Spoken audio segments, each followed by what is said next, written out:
따간장 성경 읽기 창세기 4장입니다. 창세기 4장은 세 부분으로 우리가 나누어 설명할 수 있습니다.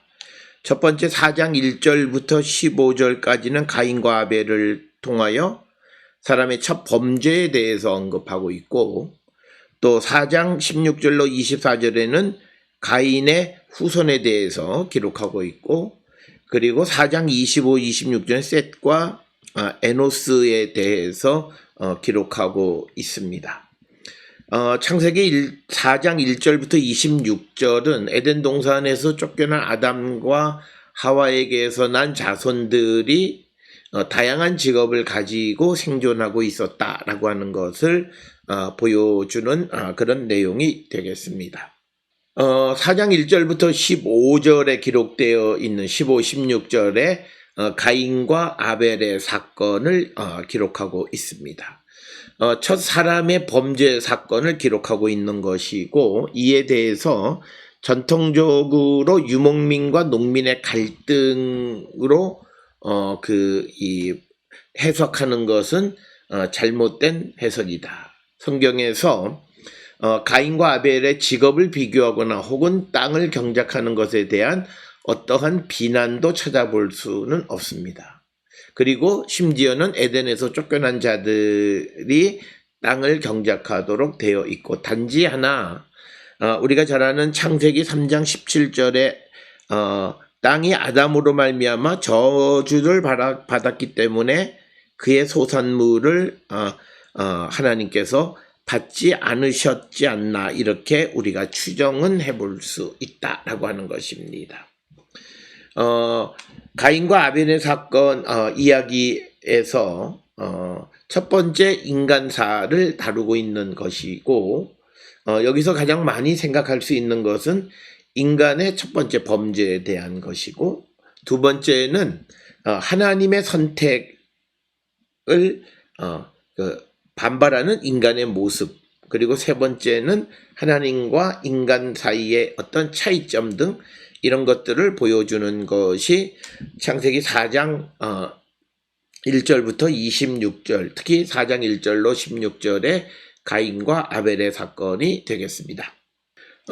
창세기 4장 1절에 아담이 그 아내 하와와 동침하며 하와가 임신하여 가인을 낳고 이르되 내가 여호와로 말미암아 등남하였다 하니라. 에덴 동산에서 쫓겨난 아담과 하와가 여호와로 말미암아서 가인을 낳았다라고 하는 것이고, 동침함에, 즉 시브리어 동사 야다입니다. 원래 이 야다라고 하는 동사는 알다라고 하는 것이 기본적인 의미입니다. 그런데 시브리어 동사 야다는 지적인 행위를 나타내기보다는 경험적이고 관계적인 것을 의미합니다. 그러니까 무엇을 알아도 그냥 관념적으로 지적으로 아는 것이 아니라 경험을 통해서 아는 것이다 라고 하는 그런 의미가 되겠습니다. 잘 아는 것처럼 호세아 6장 3절에 우리가 여호와를 알자 이렇게 되어 있습니다. 여기에서 여호와를 알자라고 하는 것은 여호와를 만나서 경험적으로 알라는 그런 의미, 즉 강조하는 것이 체험적 신앙을 강조하고 있습니다. 그러나 이 히브리어 동사 야다라고 하는 것이 구약 성경에서는 동성애를 나타내거나 근친상간에 사용되기도 합니다. 대표적인 것은 창세기 19장 5절이나 근친상간은 창세기 38장 26절 등에서 찾아볼 수 있습니다. 구약성서에서 말하는 성이란 그 자체가 쾌락을 위한 것이거나 혹은 자손의 번성을 위한 수단이 아니라 서로 알아가는 인격적 관계를 의미하는 것이 이 성이다라고 하는 개념을 우리가 알 수 있습니다. 그런데 이제 그 가인과 아벨 두 아들이 있는데, 가인이라고 하는 말은 소유라고 하는 그런 뜻이 되겠고, 그 다음에 아벨은 나중에 나오지만 하벨, 즉 허무하다, 이런 의미가 되겠습니다. 오늘 주시는 본문에 내가 여호와로 말미암아 득남하였다라고 하는 이 말의 뜻은 내가 하나님으로부터 남자를 얻었다라는 뜻이고, 그리고 여호와로 말미암다라고 하는 말을 우리가 여호와의 도움으로라고 해석하기도 할 수 있고 여호와와 함께라고도 해석할 수 있습니다. 그러니까 여호와로 말미암아, 즉 여호와의 도움으로 말미암아 또는 여호와와 함께 아들을 낳았다라고 하는 그런 말씀이 되겠습니다. 가인에 대해서 유대 랍비였던 라쉬라고 하는 학자는 아담과 하와가 에덴 동산에서 죄를 짓기 전에 임신했다라고 설명하는데 이것은 조금 받아들이기 어려운 그런 설명이 되겠습니다. 2절에 그가 또 가인의 아우 아벨을 낳았는데 아벨은 양치는 자였고 가인은 농사하는 자였더라. 그래서 이제 가인과 아벨 이 두 사람의 비교가 시작되는데 아벨은 양치는 자, 가인은 농사하는 자였다. 이름 아벨이라고 하는 것은 그 이름의 뜻이 덧없다라고 하는 거죠. 또 약한 바람 이런 것입니다. 그리고 이 아벨이라고 하는 이름은 이 창세기 4장에만 등장하고 이 원래 아벨은 하벨인데 이 하벨이 아벨로 되어진 것은 히브리어를 헬라어로 번역하면서 아벨로 바꾸어졌다라고 하는 것입니다. 따라서 창세기 2장 3장에서부터 강조하였던 인간 존재의 무의미함을 강조하기 위해서 덧없음을 뜻하는 하벨로 이름을 붙였다. 이렇게 설명을 하기도 합니다. 그래서 창세기 2장에서는 인간이 하나님의 피조물이며 제약을 가진 존재로 묘사되어 있고 3장에서는 심지어 사람은 흙으로 돌아간다. 이렇게 기록이 되어 있습니다. 그래서 창세기 4장에서 이 사람의 이름을 통해서 사람의 무의미함을 나타내는 인간 존재의 근본적으로 어떤 존재인가, 한계를 가진 존재임을 말하려고 한다. 이렇게 설명할 수 있습니다.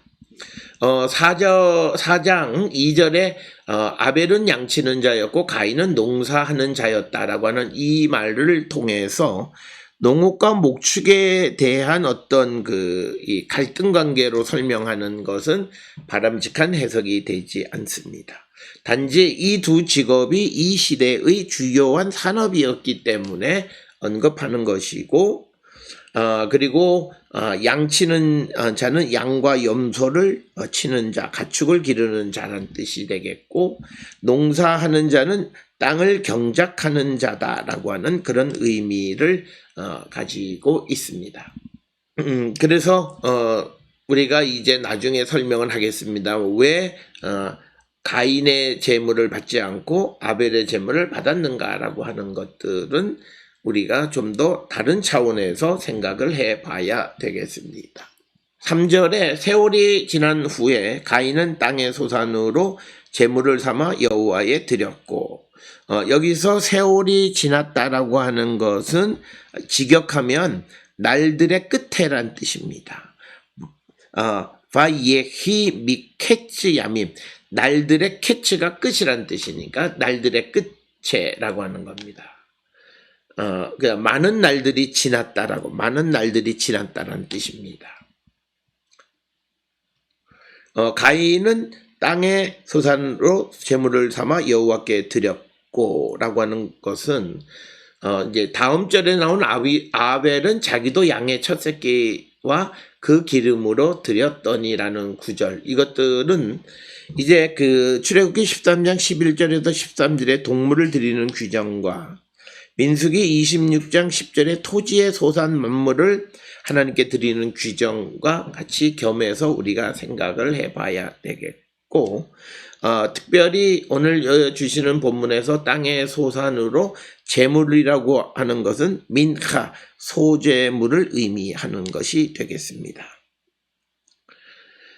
그래서 이 3절에서는 땅의 소산으로 제물을 하나님께 드렸다라고 하는 거. 그런데 이제 우리는 창세기 마지막에서 보면 그 아담의 죄로 말미암아 땅이 저주를 받았기 때문에 우리가 바로 이어지는 가인과 아벨의 제물 중에서 하나님이 가인의 제물을 받지 않은 것은 저주받은 땅으로부터 나온 것을 하나님은 받지 않으셨다. 이렇게 가장 쉽게 이해할 수 있다라고 하는 겁니다. 4절에 아벨은 자기도 양의 첫 새끼와 기름으로 드렸더니 여호와께서 아벨과 그의 제물은 받으셨으나 라고 하는 것. 오늘 주시는 본문의 첫 새끼와 기름이라고 하는 기름 헬레브는 우리가 쉽게 말하는 비계를 의미하는 것이 되겠습니다. 그래서 우리가 기름 드리는 것은 레위기 3장 16, 17절에 기록이 되어 있고, 기름은 화재에서 하나님이 좋아하시는 향기로운 냄새를 나타내는 그런 제물로 기록이 되어져 있습니다. 그래서 아벨은 그 양의 첫 새끼를 그 하나님께 드렸다. 그의 가축 가운데 첫 새끼를 드렸다라고 하는 그런 뜻이 되겠습니다. 히브리어 표현들을 보면 미 부코로토 쪼노 그의 가축 가운데에서 제일 첫 새끼 브콜 제일 마지를 하나님께 드렸다. 이것은 우리가 잘 아는 출애굽기 13장 2절에 처음 난 초태생을 거룩하게 구별하여 하나님께 드리는 것, 그리고 민수기 18장 7절에서 처음 난 것의 피를 제단에 뿌린다라고 하는 이런 것과 밀접한 관련이 있습니다. 특별히 여호와께서 아벨의 제물을 받으셨다라고 하는 것은 창세기 1장 28절에 여호와께서는 모든 생물을 축복하셨어요. 그래서 우리가 여기서 한 가지 기억할 수 있는 건 뭐냐면 생물은 하나님의 축복, 그 다음에 그 땅의 소산, 이것은 창세기 3장 17절에 의해서 하나님의 저주. 그래서 우리가 가인과 아벨이라서 아벨은 이 생물, 그리고 가인은 이 하나님의 저주받은 땅의 산물을 드린 것이다. 이렇게 보게 되면 왜 하나님께서 아벨과 그의 제물을 받으셨는가라고 하는 것에 대한 대답을 얻을 수 있습니다. 5절에 가인과 그 제물은 받지 아니하신지라 가인이 몹시 분하여 안색이 변했다. 어떤 이유 없이 가인의 제물이 연락되지 않았다라고 하는 겁니다. 가인과 그 제물을 받지 아니하신지라 가인이 몹시 분하여 안색이 변하니, 이것을 우리가 직역하면 하나님이 가인과 그의 제물은 쳐다보지도 않았다. 그래서 가인은 매우 화가 났으며 그의 얼굴을 떨구었다라고 하는 겁니다. 그래서 여기서 생기는 문제는 가인이 어떻게 자신의 제물을 하나님이 받지 않으셨는가 하는 것을 알게 되었는가. 이것은 히브리인의 사고에 의한 결과적으로 가인이 축복받지 못했기 때문에 자신의 제사가 연락되지 않았다고 생각했고, 안색이 변했다라고 하는 것을 직역하면 그의 얼굴을 떨구었다. 얼굴을 든다라고 하는 것은 서로 밀접한 관계를 나타내는 거고, 반대로 얼굴을 떨구는 것은 소원한 관계를 나타내는 겁니다. 그래서 가인과 여호와 사이의 소원함을 나타내는 그런 행동이고, 그렇다면 왜 하나님이 가인의 제물을 받지 않고 아벨의 제물만 받았는가?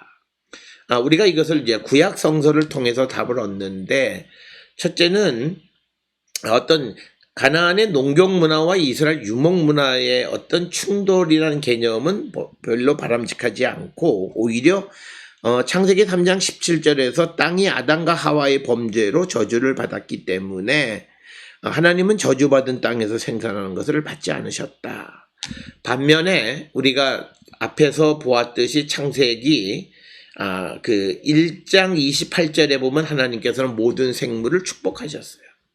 그래서 아벨이 하나님 앞에 드리는 동물 양의 첫 제물과 기름을 받으셨다라고 하는 것으로 우리가 이해할 수 있습니다.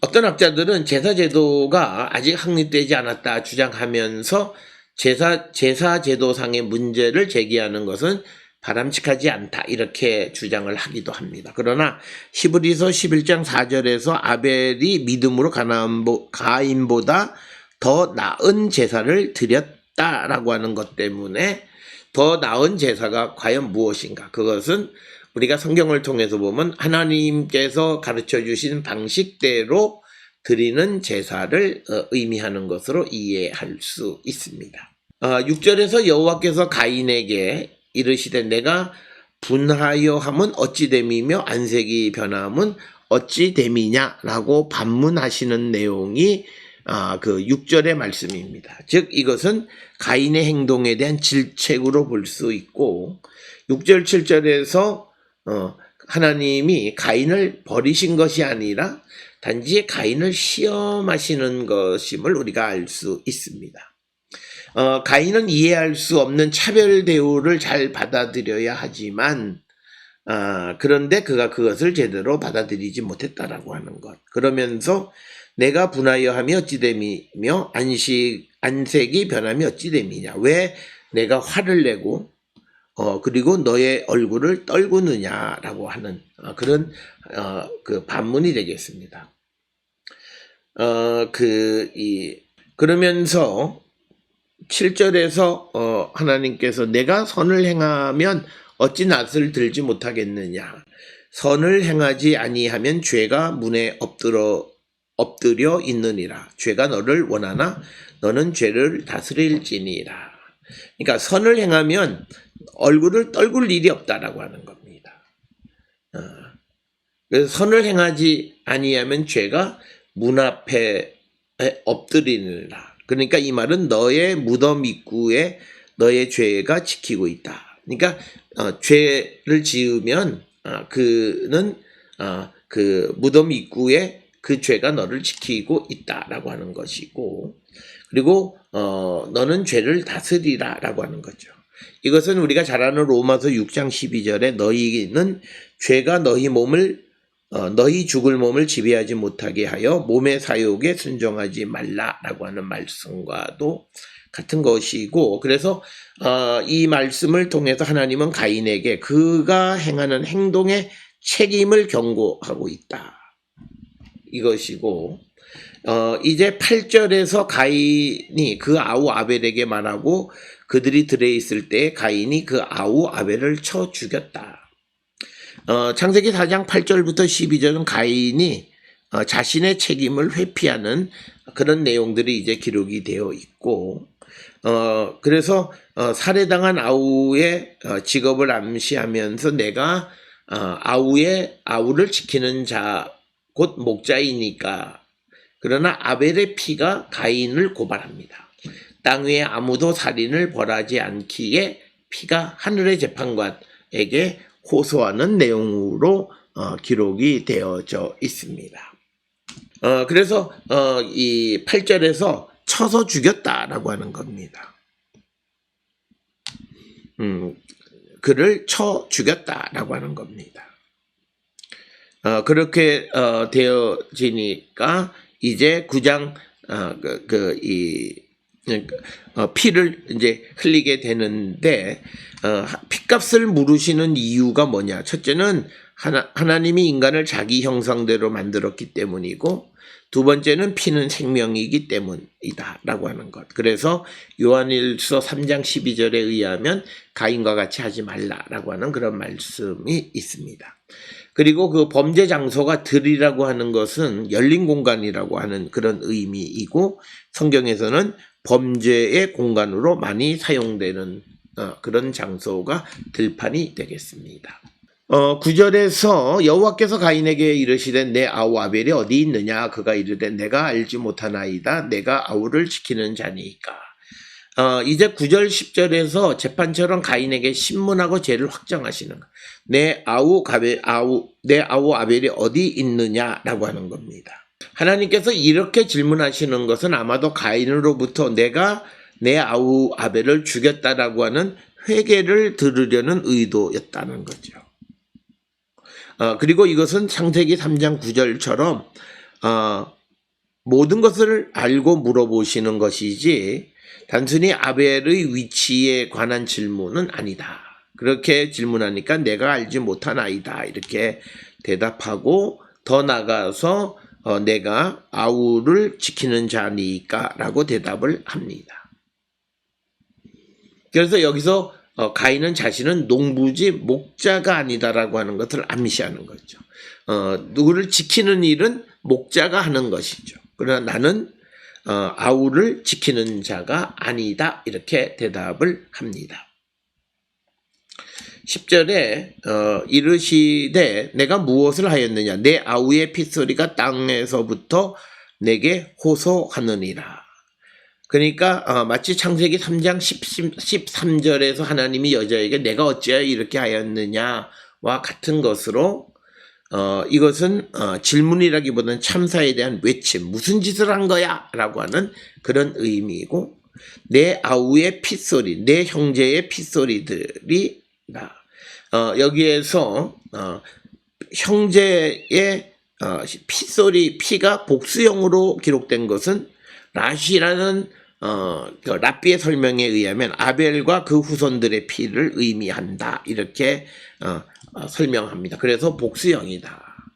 그리고 또 다른 설명은 아벨이 여러 곳에 상처를 입었기 때문에 복수형을 썼다. 이렇게 이야기합니다. 그래서 가인은 그의 행위를 숨길 수가 없고 하나님께서 개입하셔서 이제 벌을 내리시는 것을 기록하고 있습니다. 11절에 땅이 그의 입을 벌려 내 손에서부터 내 아우의 피를 받았은즉 내가 땅에서 저주를 받으리니.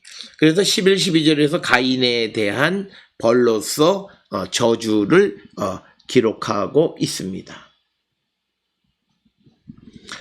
이것은 마치 창세기 3장 14, 15절의 저주와 유사한 겁니다. 그래서 오늘 본문에서는 하나님이 어떤 재판관이라는 개념보다는 피에 대한 복수자의 모습, 그래서 땅이 피를 벌컥 삼키는 것처럼 묘사하고 있습니다. 그래서 땅이 그 입을 벌려, 이것은 이제 지진이 난 것을 의미하고, 이것은 민수기 26장 10절에 모세와 아론의 반기를 얻었던 고라, 다단, 아비람도 지진에 의해서 죽은 것과 같은 그런 민수기 16장 10절의 말씀이 되겠습니다. 그래서 민수기 36장 33절에는 땅에서 피를 흘리지 말라라고 말하고 있는 것은 땅에서 피를 흘렸기 때문에 땅으로부터 저주를 받기 때문이다. 12절에 내가 밭을 갈아도 땅이 다시는 그 효력을 너에게 주지 아니할 것이요 너는 땅에서 피하여 유리하는 자가 되리라. 저주의 내용은 땅의 효력의 상실에 있다라고 하는 것입니다.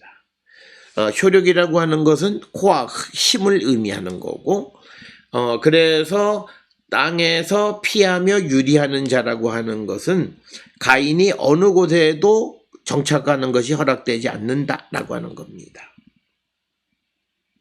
그래서 가인은 유목민이 되어졌음을 나타내는 그런 모습이 되겠고, 그래서 오늘 주시는 이 본문의 말씀을 통해서 보면 농업 생산의 확대로 정착이 확산되면서 도시 문명에 대한 어떤 부정적 입장을 나타내는 그런 표현이 되겠습니다. 13절은 가인의 뻔뻔함. 가인이 여호와께 아뢰되 내 죄벌이 지기가 너무 무거우니이다. 그래서 창세기 4장 13절 15절에서 가인은 자신에 대한 벌이 너무 가혹하다고 탄원합니다. 내 벌이 질 수 있는 것보다 무겁다라는 뜻입니다.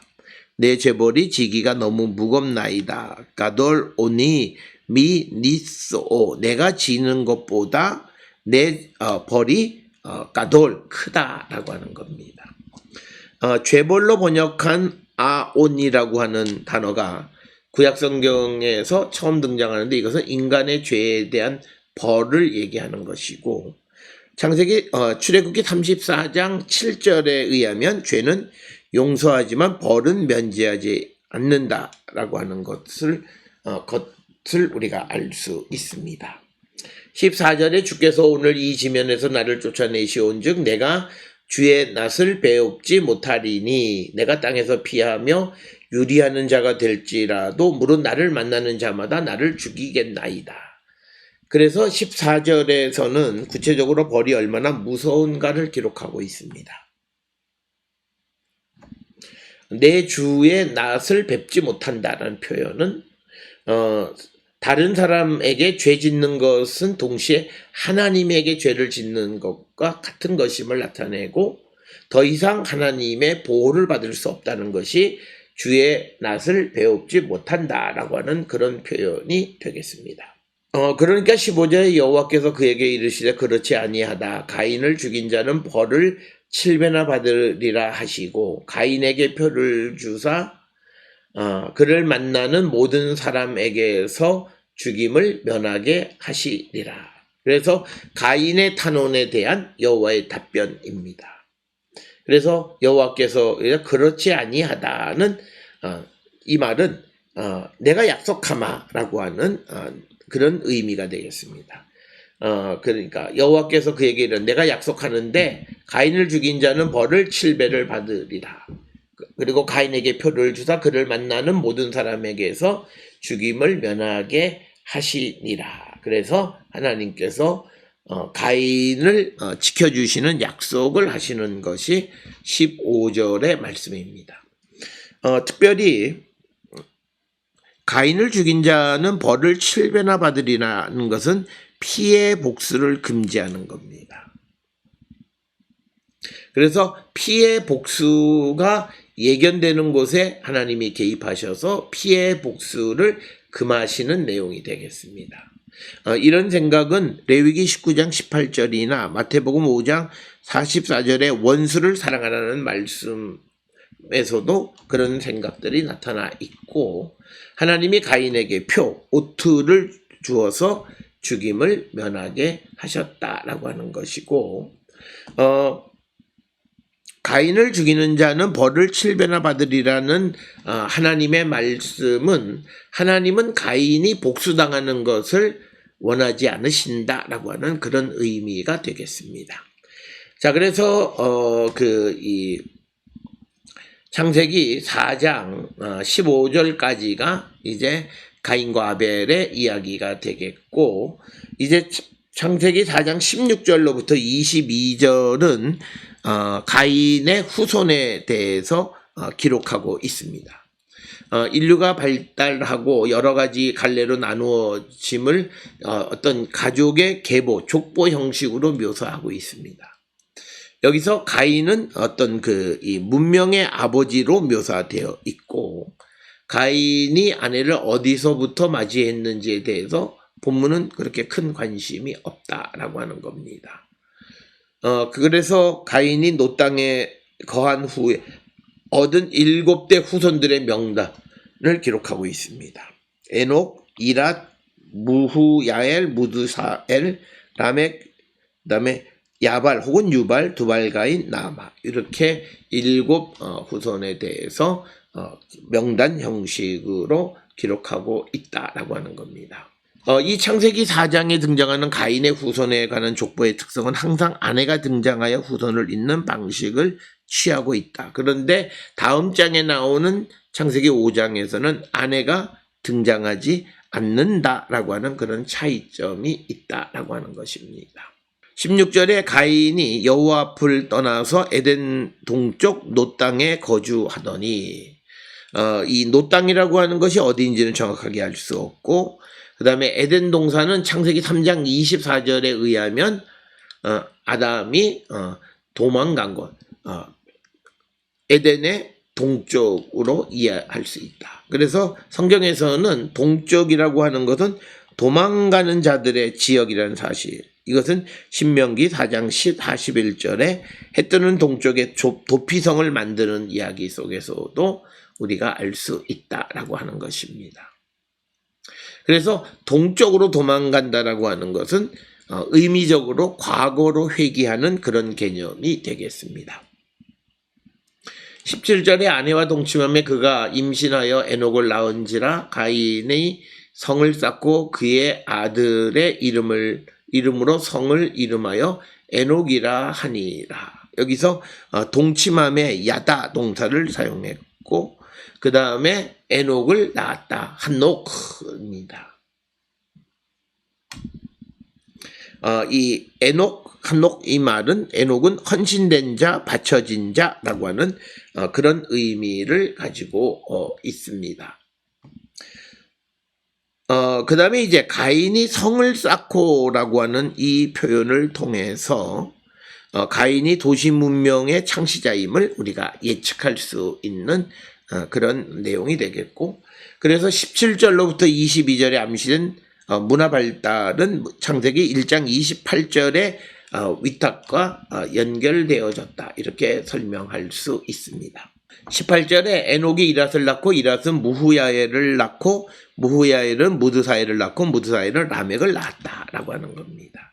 그래서 에녹이 그다음 이랏이 무후야엘, 무후야엘이 무드사엘, 그리고 무드사엘이 라멕을 낳았다는 것이고, 이랏이라고 하는 이름은 도시를 뜻하는 이르에서 기인했다라고 설명하거나 혹은 야생 당나귀라는 뜻이 있다 이렇게 설명을 합니다.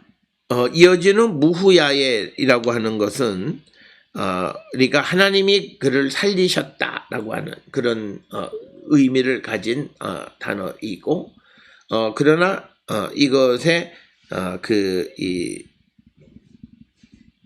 참된 의미를 알기는 좀 쉽지 않다. 그리고 무드사엘, 이것은 하나님의 사람이라는 뜻이고, 라멕의 이름의 뜻은 힘있는 젊은 자라고 하는 그런 의미가 있습니다.